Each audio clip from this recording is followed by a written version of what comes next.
Mi mbroma mirë se erdhët emisionin I Pavarur, I cili bëhet në këtë studio me libra, me tavolin druri, me këtë ekran fantastik, por nuk është mjeti, thoshte Hoxha, prioriteti njeriut ndaj armës. Ne mund të fitorim ndaj çdo armiku se kishim një zemër shqiptari. Dhe ky emision është bërë fal meje dhe Kristiano Xhanare në anën tjetër. Pastaj mjete kemi patur delitar këtu në studio që ndodhet atje sipër për një ditë të zezë.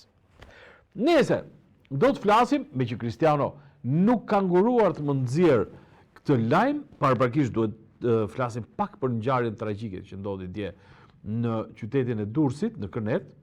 Njëri me makinë mori para 3 fëmijë që po lozin futboll në trotuar. Ngjarjen e dim.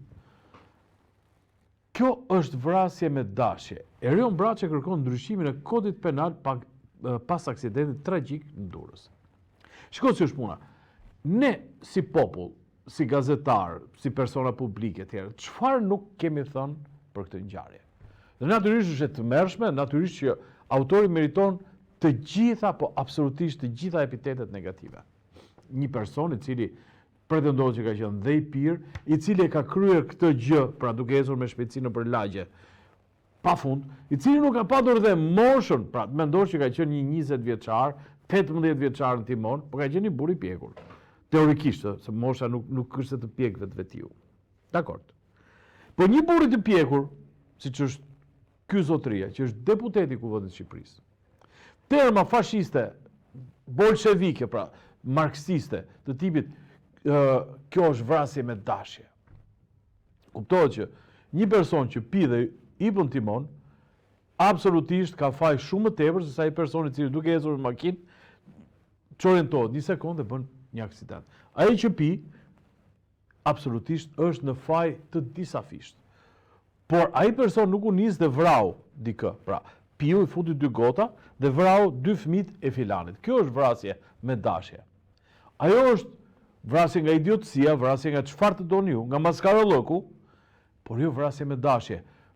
E thon nga goja e një deputeti të Kuvendit të Shqipërisë. Pastaj, e thon nga goja jonë mund të jetë gjithçka. Dikush kishte thënë është masakër, dikush kishte thënë akt terrorist, një prap deputet. Çështja është që në raste të tilla për mos me marr kapital politik, mirë është me qenë të drejtë, se çdo vota për të thënë, ore duhet ndryshuar kodi penal për ngjarje të tilla që duhen konsideruar vrasje në rastin e alkoolit, në rastin e shpejtësisë. E kisha tek kuvendi ynë dhe tek legjislacioni I Bashkimit Evropian në cilin ne po hyjmë dhe po përgatisim paketën e letrave përkatëse që do vënë në tavolinën e europianëve. Me deklarata të tilla bolshevike, marksiste, çegevariste, si doni ju, nuk është Europa. Tash dhe herë, me gjithë empatinë, me gjithë ndjeshmërinë dhe dhimbjen për jetët që humbën, me gjithë neverinë time për personin që kreu aksidentin, nuk mund të çedoj I zgjedhur I popullit në deklarata të këtij lloji. Dhe thash dhe një, nuk është ky, kishin dhe të tjerët që kishin më fanatik se papa, pra për të distancuar keq fare që s'kemi punë me këtë. Ashtu siç edhe Berisha kishte thënë, ai I përket partisë këtyre. Pra, në tablon e zez të asaj ngjarje ka patur edhe llataret në veritshme të gjitha gjërave. E mora si simbol këtë deklaratën bolshevike, e cila është e tepërt në një situatë si kjo, për mendimin tim. Ecim, për mendimin tim, se edhe ky për mendimin e vet e ka, jo se ndryshoi ligji. Pa koment. Ç'duhet them I ziu unë kur thot Arama, Kongresi Botror I ligjit në Tiranë. Deri këtu jemi okay. Pra, diku do bëhet. Mund bëhet në Senegal, mund bëhet në Sri Lanka, mund bëhet në Singapur, mund bëhet në Burkina Faso. Normal, Kongresi Botror I ligjit do bëhet në Tiranë. Vjen kjo tjetër pastaj. Vlerësim I reformës në drejtësi. Pra janë mbledhur nga Amerika, nga Spanja, nga Zvicra, nga Gjermania, e kanë thënë, ku ta bëjmë Kongresin Botror të ligjit? Janë çuar disa burra të mençur këtu. Shikoni këtu. Ka bërë Shqipëria një reformë drejtësi, shtyu thot vllai. Po, ve me bëjmë Shqipëri, kanë thënë. E kisha tek loja politike me gjithçka dhe tek fabula e mbretit Lakuriç. Ju e dini, është një fabulë e famshme e Andersenit, ku Një dy patakçiler i thanë mbretit do të qepim i kostum, tha, që mos ketë njeri, mos ngeni njeri pa ikur mendja. Dhe nxorën mbretin Lakuriç, dhe të gjithë thonë, o sa kostum i bukur. O sa kostum i bukur. Derisa në një moment një fëmijë tha, po ky është Lakuriç. Në atëherë e pam të gjithë në thonjza. Dhe rasti konkret, ja duke na thënë që sa kostum bukur ka mbreti. Po vin nga bota, Kongresi Botëror i Ligjit, po vin këtu sepse është vlerësim për reformën drejtësi. Po e mbaj. Do e mbaj. Jo për gjë, po lajmi tjetër pas këtij, sikur domethënë ne do bëhemi shtëpia e drejtësisë, shikoni këtu. Drejtësia në presion, gjykata Fierit. Kemi mbi 10.000 çështje në vit thot. Por mungojnë sallat e gjykimit. Kërkohet godinë e re. Pra, Shqipëria mirëpret, lajmi më parshëm, mirëpret Kongresin Botëror të Ligjit. Kjo mikpritje e madhe dhe ky ishte vlerësim për reformën drejtësi, ndërkohë që ligji në Shqipëri nuk ka shtëpi. Ligji në Shqipëri ka mbi 10.000 çështje në vit, thot. 10.000 çështje në vit. Mungojnë sallat e gjykimit, pra nuk kanë ku i bën gjykatësit. Pra, mirë është që këtë kongresin ta kishte bërë në Fier Edi Rama për të përgjigjëruar. E ka marrë enkas nga shqiptarja.com, nga Gazeta Carlos. E ka marrë se ka besueshmëri më të madhe në rastin konkret. Te Gazeta Carlos thot, nuk kemi ku bëjmë sallat. Duhet godinë e re. Dhe këtu, për t'ja menderosur pastaj, kësaj gjykate duhet kishte për kongresin Edi Rama. Kupton Edi? Vazhdojmë me tjetrën. Kërkoj lirin. Apeli GKKO Rozon Metën. Shtyhet seanca në GKKO ku ofrohen 50.000 euro garanci kundrejt liris. Pra, ish presidenti i vendit, ish kryetari i kuvendit, që është po njëjti person, ish kryeministri, që është po njëjti person, presidenti i Partisë së Lirisë, që është po njëjti person, ky zotëria këtu, thot, më lini të rinë në shtëpi, urdhroni dhe garancin, dhe të mos ri aty në burg, se ishte për kockën e kurrë dhe i verdhë.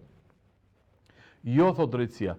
Ndërkohë që është një problem shumë i madh, që paraburgimi në Shqipëri është bërë normë. E marrin robën, e fusin paraburgim, pavarësisht ka apo nuk ka rrezikshmëri shoqërore, pavarësisht nëse mundet apo jo të ketë fuqi për të ndryshuar provat, edhe e lën atje. Dilir Meda ka 1 vit e gjysmë, mos më shumë, që ri në burg.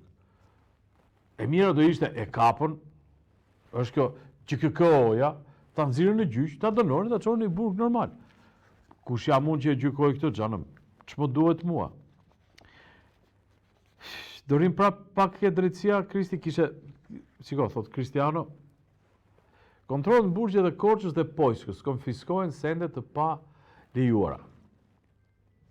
Një 2 ditë më parë, doli një video në një burg, burg nga ato të rëndësisë veçantë, ku të burgosurit burra, po festonin, ishin me pije, ishin me celular, duke regjistruar, duke kënduar, mirë.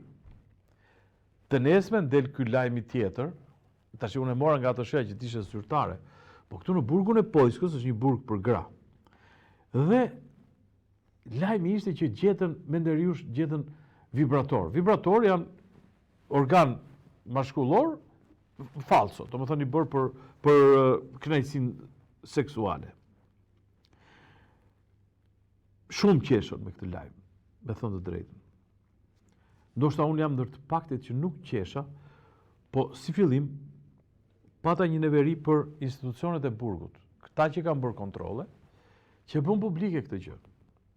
E dyta që e bën dhe qesharake. Kuptohet që gra që janë me burgim përjetshëm dhe gra që janë të reja, kanë dhe nevojat e tyre seksuale. Mund të jetë ndaluar ai organi falso, mund të jetë.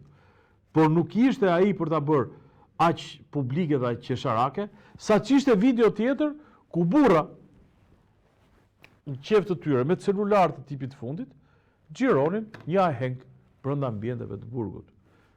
Nuk jam kundra kontrollit, nuk jam dhe kundër konfiskimit, nuk jam edhe për bërje publik të lajmit, por specifikimi që ishin gjetur ato gjëra vibratorët, ishte një gjë e neveritshme për të hequr një vëmendjen nga ajo e para, e dyta, por nuk e di se çfarë kënaqësie perverse të autorëve të lajmit. Edhe të atyre që kanë botuar. Dua edhe përqendrohem tek një ngjarje tjetër para se të mbyll pjesën e parë. Sot është data 4 maj. Data 1 maj, për kohë javën e kaluar, natyrisht ishte e premte pushim. U bllokuan rrugët e Shqipërisë, populli punëtor shqiptar mori makinat, i mbushi me naftë të shtrenjtë, edhe u nis përgjithsisht këtej nga zona e Korçës, Selanikut, Pogradecit, u tapos në Elbasan. 3 orë makinat e bllokuara. Domethënë, dikur kur i bjeshe nga qaf Kraba, bëheshe për 54 minuta. Maksimumi 1 orë, avash. Sot 3 orë me autostradën e re, se taposen gjithë aty në daljet e Elbasanit. Nuk ketë çfarë njeri, shumë mirë e bën shteti.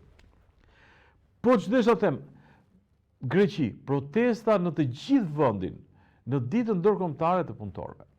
Greqia, fqinje. Protesta në të gjithë vendin në ditën ndërkombëtare të punëtorëve, sepse 1 maj është dita ndërkombëtare e punëtorëve. Dhe përderisa ka punëtor në Greqi, ka dhe grek, se ka dhe shqiptar, shumica e punëtorëve, duan të drejtat e tyre. Dhe ky është një vend, Greqia, që të drejtat e veta nuk i le mangut, shkojnë vriten, gjakosen, përplasen me policinë, djegin, po jo djegin kot, mazutin e Molotovit, djegin një gjë me atë që edhe, nese, duke kërkuar të drejtat e tyre. Greqia, ma kapi qik Turqin, dit pak të Turqia? 10 të arrestuar në Stamboll për 1 maj. Pra edhe Turqia, një vend që kështu nënzëse, se a umban shqiptarët, thonë, e masa Erdogan e si qikë si kështu si diktator, thonë shqiptarët. Edhe atje, 10 të arrestuar për 1 maj. Do të thotë që janë përleshur dhe janë përplasur me policinë. Në Shqipërinë tonë të dashur, më dil pak, të lutem, Kristiano. 1 maj, sindikata, protest në kushtet më të mirë. Hajde numërojmë çik bashkë, 1, 2, 3, 4, ja. Ape, 1, 2, 3, 4, 5, 6, 7, 8, 9, 10, 11, 12, 13, 14, janë qameti për hatër 30 vetë. 30 vetë, po ju them unë, janë maksimumi këtu. Dhe, ape dhe njerë që të shohim moshën e këtyre punëtorëve shqiptarë, Kristiano. Shikoni, po më gjetët në një që është 9-60, çfarë thot vllai? Po më gjetët, shikoni me kujdes. Po në gjetë që një që është në 60, më duket se është, ape, jo, do të mbyllë. Kjo zonja këtu më duket në 60. Më duket të 50. Tjerë ishin 30 veta, burra dhe gra, me flokë të tjerë, të nderuar, protest për kushte më të mira pune. Këta janë gjithë pensionistë, këtu në foto të paktën. Pjesa tjetër e punëtorëve shkojnë në Greqi për të festuar, shkojnë në jug, plazhet ishin hapur për 1 maj, edhe kishte ATA, Agjencia Telegrafike Shqiptare, kishte edhe për plazhet në Velipoj, plazhet në Vlorë, u ngroh koha thonin. Gjithë bota protestoi, në Shqipëri ishin mbledhur në emër të sindikatës, ata çik pensionista këtu dhe e bën këta për 1 maj, pastaj dolën edhe këta me familjet, ngrënë ai pul me pilaf, se është traditë për 1 maj, në patate skuqur, në gotë birr. Edhe bëhet në një trishk si ëmbëlsirë. Ky është 1 maj i shqiptarëve. Ta mbyll pak e vazhdojmë